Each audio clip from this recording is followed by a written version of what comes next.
नमस्कार दोस्तों, आप सभी का स्वागत है हमारे YouTube channel BCS basic physics में। और आज के इस वीडियो में हम कक्षा 11 का एक टॉपिक लेकर चल रहे हैं, उपग्रह का परिक्रमण काल, उपग्रह का आवर्त काल। इस वीडियो में आप केपलर के तीसरे नियम की व्युत्पत्ति भी यहां पर देखने वाले हैं। ये हमने हेडिंग डाल रखी है, उपग्रह का परिक्रमण काल हम यहां पर ज्ञात करेंगे, और केपलर का जो थर्ड लॉ है उसकी व्युत्पत्ति भी आप इस वीडियो में देखने वाले हैं। देखिए, जो कृत्रिम उपग्रह होते हैं वो पृथ्वी के चारों ओर एक निश्चित कक्षा में चक्कर लगाते हैं, और एक पूर्ण चक्कर लगाने में लगा समय है वो उपग्रह का परिक्रमण काल कहलाता है, उपग्रह का आवर्त काल कहलाता है।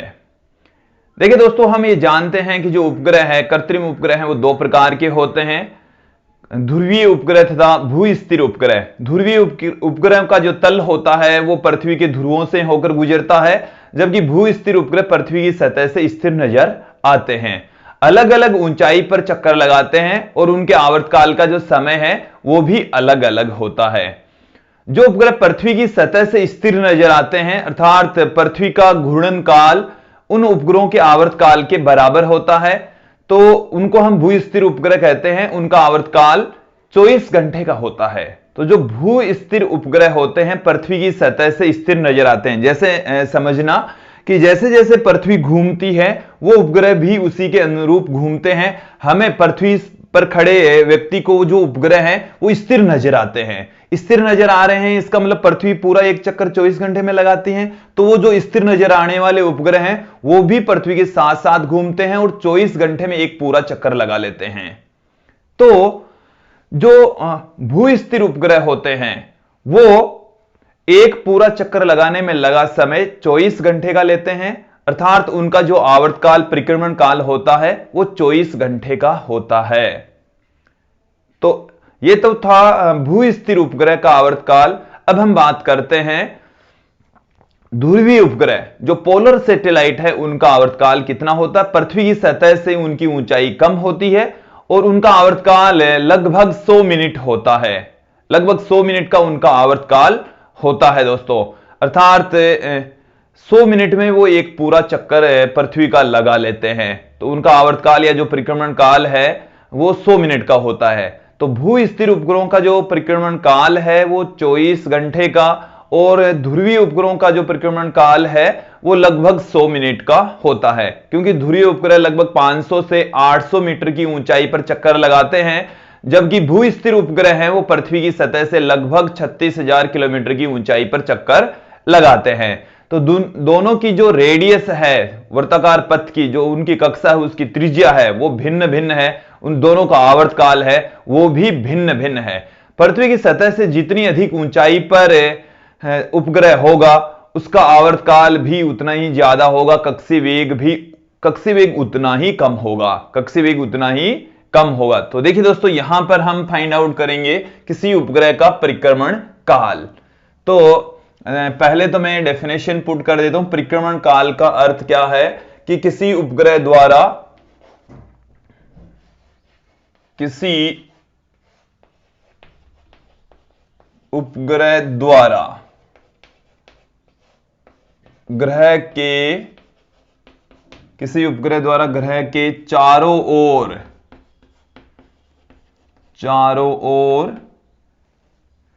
किसी उपग्रह के द्वारा ग्रह के चारों ओर एक पूर्ण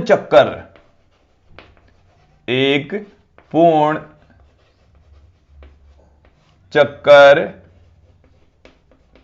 लगाने में लगा समय उपग्रह का परिक्रमण काल कहलाता है। उपग्रह का परिक्रमण काल कहलाता है। अब यहां पर हम देखते हैं कि ये हमारे पास में पृथ्वी है, और इस पृथ्वी के चारों ओर स्मॉल r त्रिज्या के वृत्ताकार पथ पर ये पृथ्वी है दोस्तों, और इसके केंद्र से स्मॉल r दूरी पर एक वृत्ताकार पथ है, इस पर स्मॉल m द्रव्यमान वाला कोई उपग्रह v0 वेग से, जो इसका कक्षीय वेग है, उससे चक्कर लगा रहा है। पृथ्वी का जो द्रव्यमान है वो कैपिटल M और उसकी जो रेडियस है वो कैपिटल R है। ये उपग्रह का पथ है।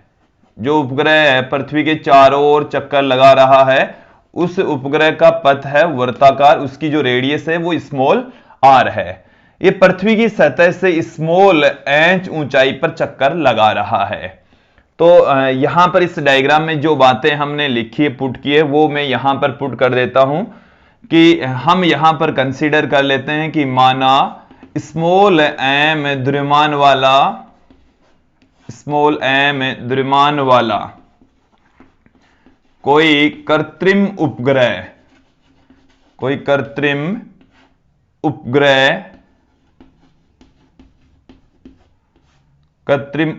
पृथ्वी की सतह से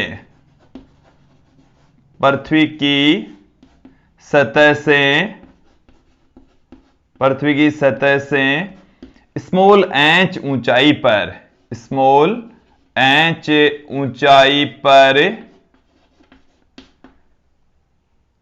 v0 या vo वेग से चक्कर लगा रहा है।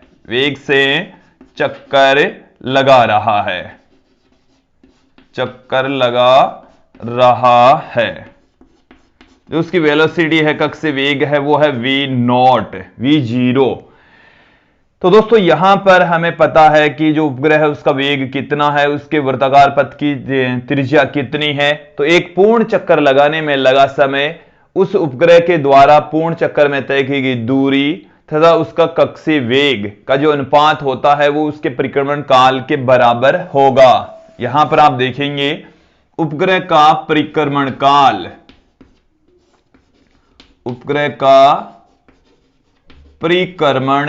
काल उसको हम कैपिटल T से लिखेंगे। उपग्रह के पथ की परिधि, उपग्रह द्वारा एक चक्कर में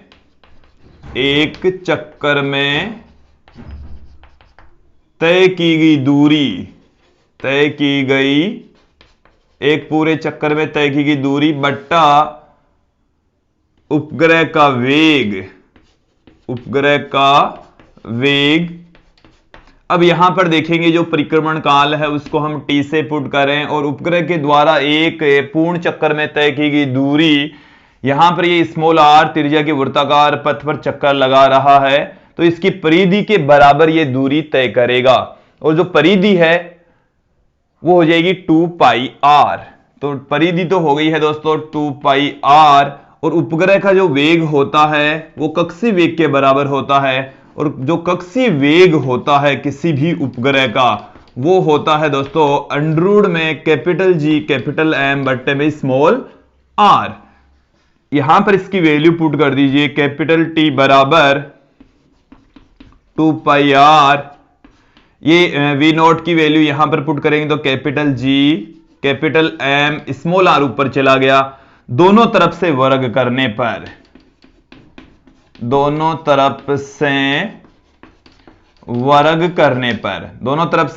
करने पर हमें केपलर का तीसरा नियम मिल जाएगा यहां से। तो टी स्क्वायर हमें मिल गया है, टी स्क्वायर बराबर 4 पाई स्क्वायर आर स्क्वायर और आर बट्टे में कैपिटल G कैपिटल M। तो यहां से आर स्क्वायर इंटू आर, तो आर की घात यहां पर हो गई है 3। आर की घात कितनी हो गई दोस्तों? 3 हो गई। तो यहां से हम पुट कर सकते हैं कि जो टी का स्क्वायर है वो समानुपाती होता है आर के क्यूब के, आर के घन के समानुपाती होता है। इसको मैं देता हूं इक्वेशन नंबर 1, और ये हमारे पास में आ गया टी स्क्वायर समानुपाती आर के क्यूब के। और यही क्या है? यही केपलर का तीसरा नियम है, यही केपलर का तृतीय नियम है, तीसरा नियम है, तीसरा नियम है। अर्थात उपग्रह का जो आवर्तकाल है वो उसकी त्रिज्या के घन, आवर्तकाल का वर्ग है, वो उसकी त्रिज्या के घन के समानुपाती होता है। तो उपग्रह का आवर्तकाल, उपग्रह का आवर्तकाल कह दीजिए, परिक्रमण काल कह सकते हैं, आवर्तकाल का वर्ग,